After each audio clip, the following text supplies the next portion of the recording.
नमस्कार प्यारे मित्रों एवं प्रतियोगी छात्र छात्राओं, आप सभी का आपके अपने YouTube चैनल अध्ययन IAS एकेडमी पर स्वागत है। हम आज आप सभी के समक्ष डायनेमिक्स के बहुत ही महत्वपूर्ण भाग न्यूटन्स फर्स्ट लॉ और सेकेंड लॉ, इन दोनों की स्टडी करेंगे।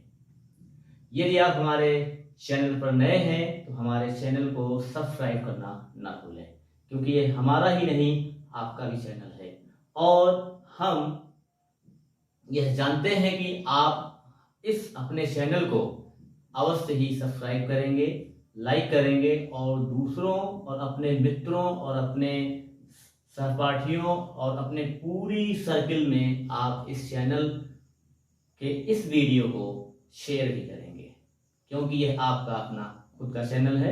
और इसीलिए हम आप सभी से बार बार ये कहते हैं कि आप हमारे कमेंट बॉक्स में सुझाव दें, अपनी क्वेरीज पूछें। यदि आप किसी विशेष वस्तु पर वीडियो या ज्ञान प्राप्त करना चाहते हैं तो अवश्य बताएं, उस संबंधित ज्ञान पर हम वीडियो अवश्य बनाएंगे। और मुख्यतः यह चैनल शिक्षा के क्षेत्र में एक छोटी सी क्रांति लाना चाहता है, जिससे कि सस्ता, फ्री, रिलायबल कंटेंट्स सभी जरूरतमंद लोगों तक पहुंचे, जो किसी भी तरह से अपने ज्ञान को बढ़ाना चाहते हैं और अपने लाइफ में, अपने जीवन में कुछ करना चाहते हैं। हम उन सभी को मोटिवेट करने, उनका मार्गदर्शन करने और उनसे रिलेटेड करियर काउंसलिंग करने के लिए समर्पित हैं। आप अपने करियर से संबंधित विषयों के चुनाव को लेकर के आप हमसे संपर्क कर सकते हैं। आप हमारे कमेंट बॉक्स में कमेंट कर सकते हैं, आप अपनी क्वेरी पूछ सकते हैं और हम उसके लिए सदैव तत्पर हैं। आप हमारी वेबसाइट भी विजिट कर सकते हैं, जहां पर आपको इस वीडियो से related study materials PDF form में मिलेगा।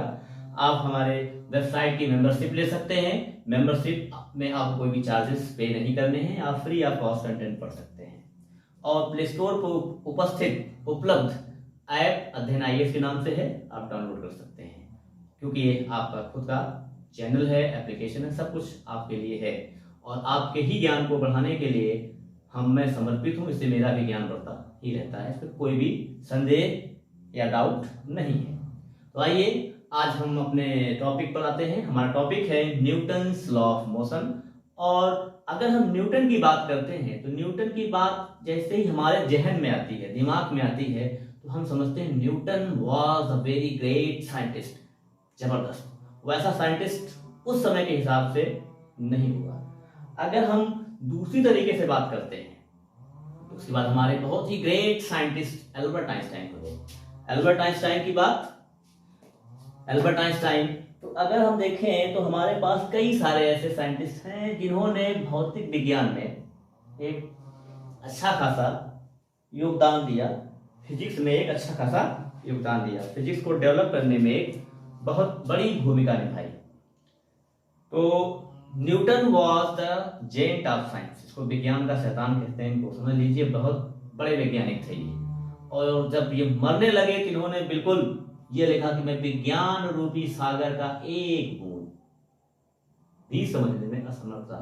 जब इतना बड़ा वैज्ञानिक ये लिखता है तो हम और आप जो है क्या सोच सकते हैं। इसलिए हम और आप एक सागर के एक बूंद को समझने के लिए निरंतर प्रयास करते रहते हैं। तो आइए न्यूटन के लॉज को पढ़ते हैं। न्यूटन का जो फर्स्ट लॉ है, इसको हम लॉ ऑफ इनर्शिया भी कहते हैं, लॉ ऑफ गैलीलियो कहते हैं, न्यूटन फर्स्ट लॉ भी कहते हैं। तो न्यूटन ने अपने फर्स्ट लॉ में ये बताया, क्या बताया कि अगर कोई वस्तु एक समान गति की अवस्था में है या विरामावस्था में है तो वो अपनी उसी स्थिति को मेंटेन रखेगी, उसी स्थिति में वो बनी रहेगी जब तक कि आप उस पर कोई एक्सटर्नल फोर्स, बाह्य बल आरोपित नहीं कर देते हैं। इसका ये मतलब हुआ, अगर ये बॉटल रेस्ट में है, ऐसे रेस्ट में पड़ा रहेगा। अगर आप कोई भी बॉडी साइकिल एक समान वेलोसिटी से ट्रेवल कर रही, भाग रही है एक समान वेलोसिटी से, तो वो वैसे ही बड़ी रहेगी जब तक कि आप कोई बाह्य बल नहीं लगाएंगे।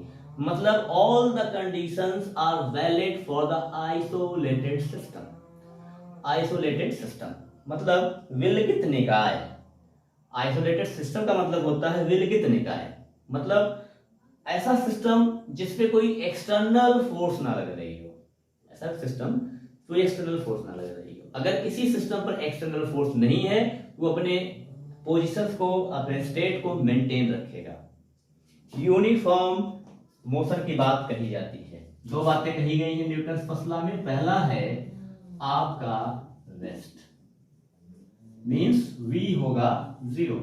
दूसरा कहा गया आपका यूनिफॉर्म मोशन।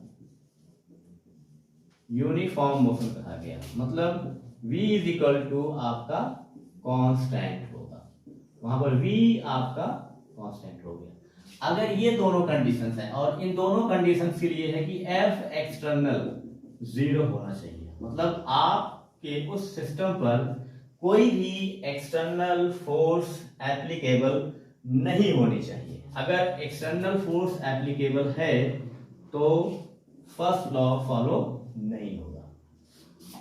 ठीक, अब हम इसकी डिटेल एक्सप्लेनेशन आपको लॉ ऑफ इनर्शिया में कर चुके हैं, इसलिए हम आपको डायरेक्ट ले चलते हैं न्यूटन्स के द्वितीय नियम पर, सेकेंड लॉ ऑफ मोशन।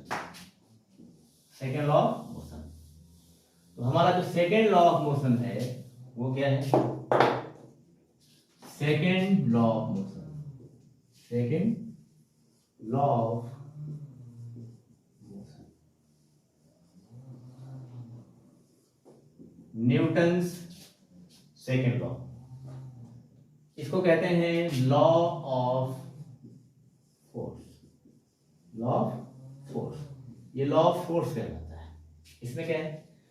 इनके अनुसार, जैसे हमने आप सभी को बताया मोमेंटम मोमेंटा क्या है? अब अगर ऐसे देखा जाए तो क्वांटिटी ऑफ वेलोसिटी है। अगर हम क्वांटिटेटिव टर्म्स में जाते हैं तो product of mass and velocity है। तो rate change of linear momentum is called, और it is directly proportional to the applied force. मतलब अगर किसी बॉडी के मोमेंटम में जो चेंज होता है, उस चेंज को आपने टाइम से डिवाइड कर दिया, उस मोमेंटम को अगर आपने टाइम से डिवाइड कर दिया तो क्या होगा? वो directly proportional to applied force होगा। Means directly proportional to applied force means आप लिख सकते हैं rate change of linear momentum, rate change of linear momentum is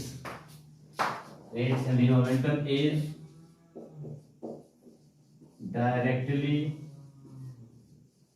proportional to applied force। ये आपका न्यूटन्स का सेकेंड लॉ है, law of force. Rate change of linear momentum is equal to applied force, और आप यहां पे लिख सकते हैं F proportional delta P by delta T, और F proportional dP by dt, delta P by delta T। यहां पे दो टर्म हमने यूज किए, एक यूज किया ये डेल्टा, इसको कहते हैं डिफरेंस यूज होता है, और ये आपका dy by dx से मिलता small change in momentum with time, rate change of linear momentum the term of calculus है। तो ये आपका जो है न्यूटन सेकंड लॉ है। मोमेंटम में जितना ज्यादा जितनी जल्दी चेंजेस होंगे, जैसे भी चेंजेस होंगे, उन सभी चेंजेस के लिए ये जो है ये है। अब यहां पे इसको हम प्रूफ करेंगे कि अप्लाइड फोर्स किसके बराबर निकल के आती है। तो उसके लिए हमारे पास एक छोटा सा एक्सप्रेशन है, और उस एक्सप्रेशन को जानने के लिए आप बेसब्री से इंतजार कर रहे होंगे। वैसे भी अगर हम हमेशा पढ़ते रहते हैं तो ये पता ही होता है कि भाई क्या आने वाला है कि नहीं, लेकिन ऐसा कोई जरूरी थोड़ी है। अब rate change of linear momentum is directly proportional to applied force. पता चला किसी को खींच के थप्पड़ मारा, वेलोसिटी मोमेंटम चेंज, फोर्स लगी ठीक है, तो क्या हुआ, ये फोर्स में कन्वर्ट हो गया। Head on collisions, car cycle to cycle collision equal to applied force because momentum suddenly changed. This duster fall vertically, rate change of momentum is equal to applied force. ठीक है, follow the Mahatma Gandhi और follow the Newton's third law. ठीक है, then now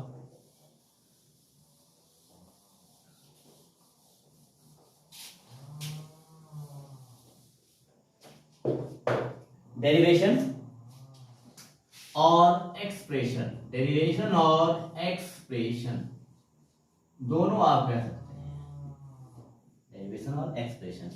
हमने बताया आपको F proportional delta P by delta T। अब यहां पर हमको हटाएंगे, प्रोपोर्शनलिटी कांस्टेंट आ जाएगा K delta P by delta T। ठीक, अब इसको आप लिख सकते हैं K P2 minus P1 upon P2 minus T1 because of P2 minus P1 is equal to delta T change in momentum, T2 minus T1 change in time, and you can write P1 is equal to mu, where u is the initial velocity, mass, where m is the mass is constant here, and P2 is equal to mv, where v is the final velocity, u is the initial velocity, v is the final velocity. So you keep here, then you get delta P is equal to P2 minus P1, then mv minus mu, m constant, v minus u. This is change in momentum, delta P, and here you can write delta T. And if one thing is here that what is the, if T1 is equal to 0 then V is equal to U। अगर समय time 0 था और आपकी जो velocity थी वो V is equal to U थी, और जब time T1 is equal to T हो गया तो V is equal to V हो गया। ये थोड़ा सा हम यहाँ पर रख देंगे। आपको जो मिलेगा, देखिए क्या मिलता है, मिलेगा F is equal to K mv minus mu g t minus 0। तो आपको मिलेगा f is equal to k, m constant बाहर ले लो, v minus u by t। ठीक है, इस फार्मूले का भी आप कहीं ना कहीं यूज कर सकते हैं, सिंस जैसा कि हम सभी को पता है V minus U upon T is A. This is called the acceleration.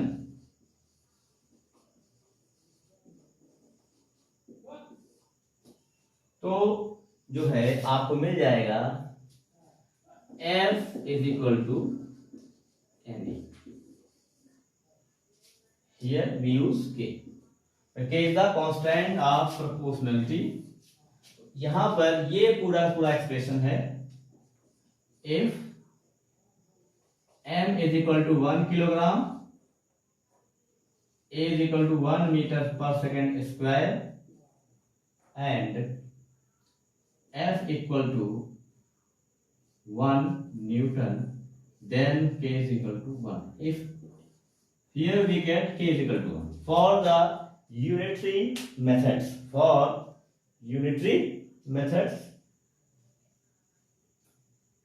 m is equal to 1 kg and a is equal to 1 meter per second square, f equal to 1 newton, then you get value of k is equal to 1 and you can write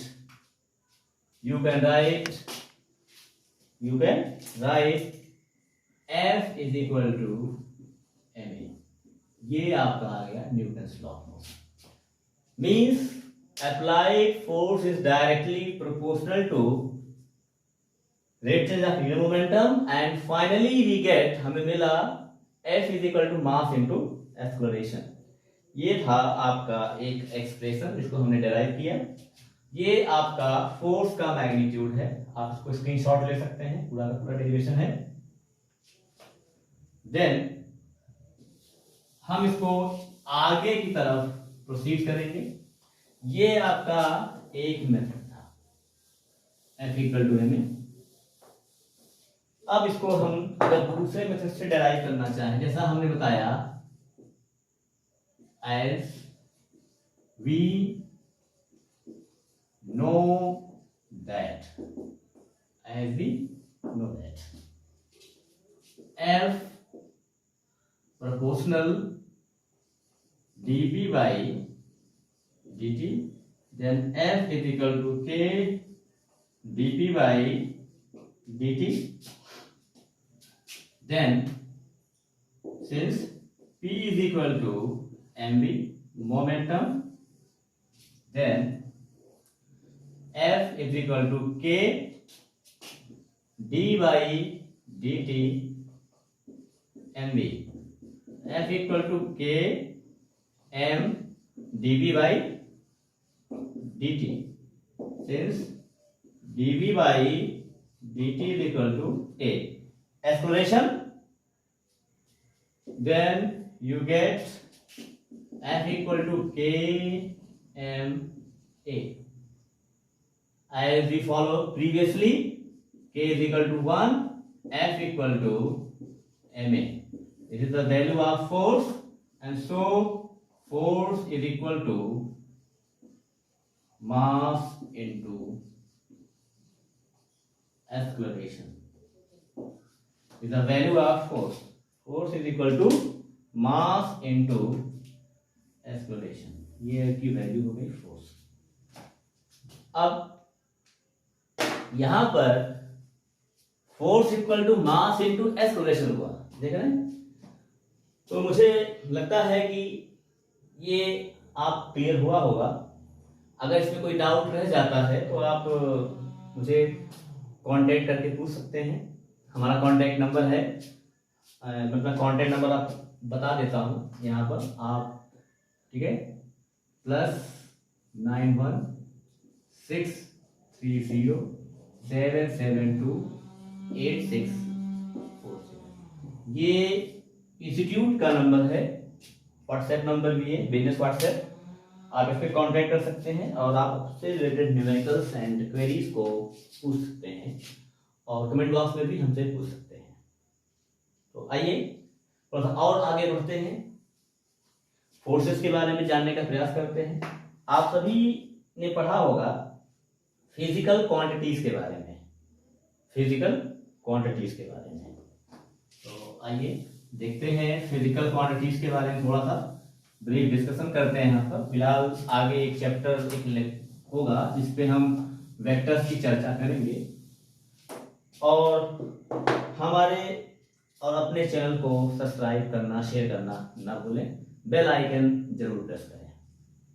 आइए देखते हैं physical quantity. तो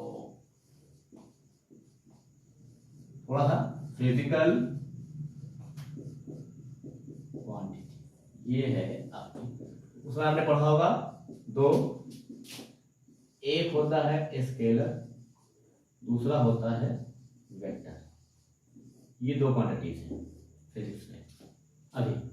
और इन दोनों जहां से आती हैं, इनकी जो पेरेंट क्वांटिटी है ये आती कहां से है? टेंसर से आती है। टेंसर, ये दोनों टेंसर से आती है। टेंसर क्या है? Tensor is the branch of mathematics. It is used to represent the more than one dimensions and other things. The detail study आपका पोस्ट ग्रेजुएशन में है कि जो स्केलर है इसको कहते हैं जीरो ऑर्डर टेंसर, और ये वेक्टर है ये है फर्स्ट ऑर्डर टेंसर। और सिंपली वेक्टर क्या है? वेक्टर जो है आपका डायरेक्शन प्लस मैग्नीट्यूड है। डायरेक्शन प्लस मैग्नीट्यूड है। और स्केलर आपका केवल मैग्नीट्यूड है, नथिंग मोर। तो हमने इसको इसलिए बताया कि हमने पढ़ा अभी F is equal to M A. ये जो हमने फाइंड किया ये आपका मैग्नीट्यूड ऑफ फोर्स है, ये आपका मैग्नीट्यूड है, मैग्नीट्यूड ऑफ फोर्स। तो फोर्स एक वेक्टर क्वांटिटी है। Force is the vector quantity. Force आपका वेक्टर है। और यहां पर जब हम वेक्टर्स को रिप्रेजेंट करेंगे तो वेक्टर को रिप्रेजेंट करने का तरीका हमारा होता है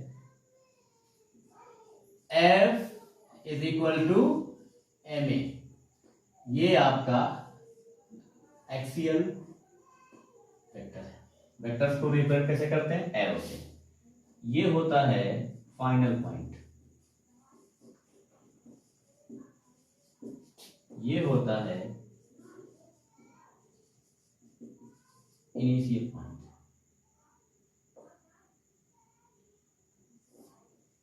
ठीक, या इसको कहते हैं टेल और कहते हैं इसको हेड। इस तरीके से ये पूरा सिस्टम आपका है। तो यहां पर देखा जाए तो एक्सप्लोरेशन में आपकी डायरेक्शन है, एक्सप्लोरेशन में आपकी डायरेक्शन है, और फोर्स में भी आपका डायरेक्शन है। तो यहां पर इन दोनों केसेस में आपके डायरेक्शंस की वैल्यूज हैं और मैग्नीट्यूड भी है। तो हम यहां पर ये एक्सप्रेस करना चाहते हैं कि वेक्टर्स को हम सिंपली एल्जेब्रिक मेथड से ऐड नहीं कर सकते। जैसे कि मान लो आप 2 + 2 ऐड करते हो, 3 + 3 करते हो, आ जाता है 6 4। ऐसा नहीं है। अब यहां पर ये आपका है एक्सक्लेरेशन, ठीक है, और ये है आपका वेक्टर, और यहां पर ये आपका है स्केलर, और ये आपका है वेक्टर। यहां पर डायरेक्शन भी होगा और मैग्नीट्यूड भी होगा, और यही हाल इसमें भी होगा, दोनों में होगा। ठीक है। तो और यहाँ पे एक आपको स्केलर मिल रहा है, तो यहाँ पे एक रिजल्ट निकल के आता है। और क्या रिजल्ट निकल के आ रहा है आप देखिए, force is equal to mass into acceleration. मतलब यहाँ पे आया कि vector is equal to mass into vector. अगर आप किसी स्केलर को वेक्टर से मल्टीप्लाई करते हैं तो आपको वेक्टर ही मिलेगा। इफ यू मल्टीप्लाइड और डिवाइड, अगर आप डिवाइड करते हैं या मल्टीप्लाई करते हैं तो आपको जो मिलेगा वो आपको वेक्टर मिलेगा। हाउ? एग्जांपल है F is equal to M A, vector is equal to scalar into vector. अगर डिवाइड भी कर देते हैं आप, A is equal to F/m, A भी आपका वेक्टर है, ए भी आपका वेक्टर है, और P is equal to mv, ये भी आपका वेक्टर है। और वेलोसिटी फाइंड करनी होगी P बाई m। डिवीजन ये स्केलर क्वांटिटी है, यहाँ पे ये भी स्केलर है। आपको जो मिल रहा है वो आपको एक्सक्लेमेशन मिल रहा है, देखिए यहाँ पर यहाँ वेलोसिटी मिल रही है, दोनों आपका वेक्टर है। तो डिवीजन और मल्टीप्लिकेशन दोनों में आपको वेक्टर ही मिलेगा अगर आप वेक्टर को स्केलर क्वांटिटी से डिवाइड कर देते हैं तो वेक्टर में डायरेक्शंस होता है, जैसा कि हमने बताया आपको। अगर वेक्टर में डायरेक्शंस है तो इसके लिए आपको 3 dimensional plane z x y देखना पड़ेगा। i के अलॉन्ग जो होता है वो i होता है, y के अलॉन्ग j होता है, z के अलॉन्ग k होता है। i j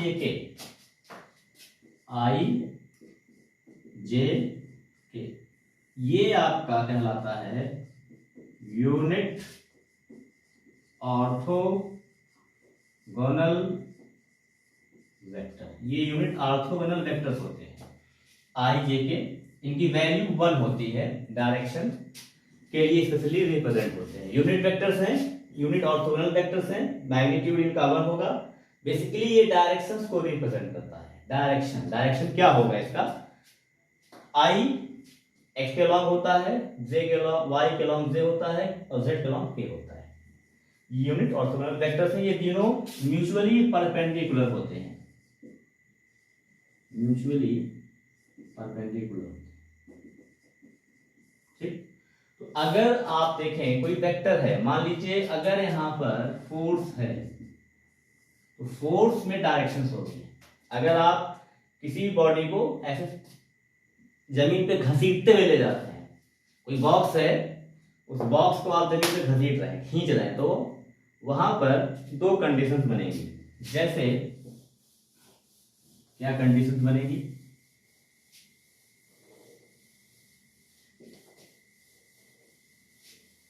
कंडीशन ये बनेगी, अगर मान लीजिए ये आपका ग्राउंड है और ये आपका एक ब्लॉक है, ठीक, इसका जो मास है, आप फोर्स अगर ऐसे लगा रहे हैं इस तरीके से, तो यहाँ पे जो फोर्स का जो डायरेक्शन है वो पूरा पूरा आपका हॉरिजॉन है, हॉरिजॉन। दूसरा केस क्या हो सकता है, दूसरा केस ये हो सकता है, ये आपका ग्राउंड है और ये आपका एक ब्लॉक है और फोर्स आप ऐसे लगा रहे हैं, ये एक एंगल बन गया थीटा, थीटा एंगल। जैसे आप कोई ट्रॉली बैग खींचते हैं, एग्जांपल है ट्रॉली बैग का। जैसे सड़क पर आप ट्रेवलिंग करने, आप ट्रेन को, आपको ट्रेन पकड़नी है, आप कहीं जाना चाहते हैं, कहीं जा रहे हैं, तो आप ट्रॉली बैग को ऐसे पकड़ते हैं, ठीक, चले जाते हैं। तो आप ध्यान से अगर देखेंगे उसको, तो ट्रॉली बैग ग्राउंड पे हॉरिजॉन्टल मोशन में होता है, लेकिन आप उसको ऐसे नहीं पकड़ लेते, ऐसे नहीं खींचते, ऐसे खींचते हैं, ऐसे नहीं खींचते हैं, आप आराम से ऐसे पकड़ेंगे, खींचते चले जाते हैं, खींचते चले जाते हैं। मतलब फोर्स की डायरेक्शंस देखिए, ये केस है, ये केस बनता है ऐसे, ऐसे नहीं खींचते हैं, ऐसे खींच रहे हैं, ऐसे ऐसे खींचते हैं। तो जब ऐसे खींचेंगे तो ये जो ब्लॉक है, जो ट्रॉली बैग है, ये क्या हो रहा है, ये हॉरिजॉन्टल, वो जो है आपका इसी डायरेक्शन में मूव कर रहा है, इसमें मूव कर रहा है, वेलोसिटी आ गई। तो ये जो फोर्स है, फोर्स की डायरेक्शन ये हो गई, फोर्स ऐसे लग रहा है, तो क्या रीजन है, तो एक्चुअली अगर फोर्स हॉरिजॉन्टल या वर्टिकल, जैसे 2 केस है, ये हॉरिजॉन्टल लग गया। एक केस हो सकता है अगर ये एक बॉल हो, ठीक है, इसको आप ऐसे उठा रहे हो फोर्स एफ लगा करके, तो ये वर्टिकल हो गया। तो 3 केसेस हो गए, फोर्स अगर वर्टिकल लग रही है, हॉरिजॉन्टल लग रही है, या किसी एंगल पे लग रही है, first, second, third. Force is acting at an angle, force is acting horizontally and vertically. Vertically लग रही है तो यहाँ पे भी आपका पूरा पूरा कंपोनेंट लग रहा है, ऊपर की डायरेक्शन हो गई। जैसे हमने बताया कि डायरेक्शंस कितने टाइप की होती हैं आपको जानना चाहिए। डायरेक्शन टोटल होती है 10, ठीक है ना। चल ही दशानन डोल ही धरती, दशानन जो चलता था तो 10 दिशाओं में, ठीक है, उसकी आवाज गूंजती थी, गरजता था, और चलता धरती डोलती थी 10 दिशाओं में। तो बहुत पुराने समय से दिशाओं का ज्ञान था सबको, और 10 दिशाएं थीं। तो 10 दिशाएं हैं, तो ये ऊपर हो गया। या अगर इसमें फोर्स नीचे लग रहा है F, जैसे अगर आप किसी बॉल को ऊपर से उठाते हैं, जैसे छोड़ दिया, जैसे डस्टर है, छोड़ दिया, ये नीचे जा रहा है, सीधे वर्टिकल जा रहा है, ऐसे किया, ऐसे टोटल नीचे गिर रहा है। जब ये टोटल नीचे गिर रहा है तो यहां पर आपके साथ कई सारे केसेस हैं, तो डाउनवर्ड मोशन और अपवर्ड मोशन एंड हॉरिजॉन्टल। अगर फोर्सेस इन केसेस में एप्लीकेबल नहीं है, इस तरीके से फोर्सेस नहीं लग रही हैं,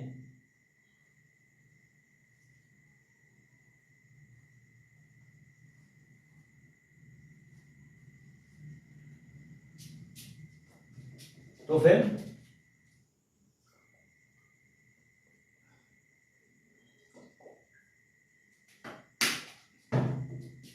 आइए आगे देखते हैं। ये जो है vertical, horizontal and angle and downward. जब डाउनवर्ड लगेगा तो क्या होगा, मोशन अंडर ग्रेविटी होगा, मोशन अंडर ग्रेविटी। जब ये ऊपर फेंकेंगे, ऊपर जा रहा है, तो ये motion against gravity, against gravity, ठीक है। और ये अंडर ग्रेविटी हो गया, ये हॉरिजॉन्टल हो गया सीधे, इसमें ग्रेविटी कोई रोल नहीं है, फोर्स लग रही है। इसमें जब लगेगा तो अब ये किसी एंगल पे वर्क कर रहा है, तो ये upward and downward, case number 3, horizontal 2 and any angle, इसको हम सफल कर सकते हैं। इस केस में सीधे फोर्स ऊपर लग गई। अब मान लीजिए अगर इसका जो बॉल है वो आपका mg इसका वेट हो गया, इसका भी वेट, और ठीक है, ये आपका mg है। ये जो है, जब आप इसको, इस बॉल को नीचे छोड़ेंगे, अपनी आप ये फ्रीली गिरेगा, इसको क्या कहेंगे, फ्री फॉल, फ्री फॉल है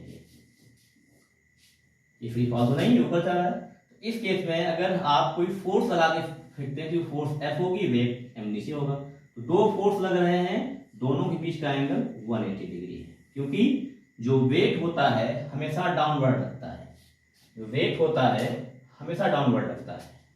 अब यहाँ पर देखा जाए तो ये फ्री फॉल हो गया, अंडर ग्रेविटी हो गया, अगेंस्ट ग्रेविटी हो गया, यहाँ पे हॉरिजॉन्टल लग रहा है, यहाँ पे किसी एंगल पे लग रहा है। तो ये वाला केस ज्यादा इंपॉर्टेंट है। तो फोर्स जब किसी एंगल पे लगेगा तो हमें उसको रिजॉल्व करना पड़ेगा, रिजॉल्व करना पड़ेगा। और रिजॉल्व करने के लिए हमारे पास फिर रिजोल्यूशन ऑफ वेक्टर कंपोनेंट्स है, क्योंकि फोर्स एक वेक्टर है, और जब फोर्स को हम एज ए वेक्टर स्टडी करेंगे तो हमें उसको अलग अलग दिशाओं में देखना पड़ेगा कि पर्टिकुलर डायरेक्शन में कितना लग रहा है, इधर किधर लग रहा है, उधर किधर अलग अलग हमें चेक करना पड़ेगा, और फिर हमें निकालना पड़ेगा। तो जब हम किसी बॉडी पर ये स्टडी करते हैं कि फोर्स कहाँ कैसे लग रहा है, तो उसको हम फ्री बॉडी डायग्राम कहते हैं। फ्री बॉडी डायग्राम की चर्चा हम करेंगे इसके बाद। और ये आपका न्यूटन सेकेंड लॉ है। न्यूटन सेकेंड लॉ को और डिटेल में बताएंगे हम अपने अगले लेक्चर में। अभी तक हमने आपको यहाँ तक बताया है, फिर इसके केसेस को आगे ले जाएंगे और फिर वहां पे एक पॉइंट को रिजॉल्व करेंगे और टोटल स्टडी करके बताएंगे आपके सामने। आप देखते रहिए, आप हमारे साथ बने रहिए, आप हमारे वीडियो को लास्ट तक जरूर देखें, मिस ना करें। आपकी फिजिक्स बहुत अच्छी हो जाएगी, ये मेरा वादा है।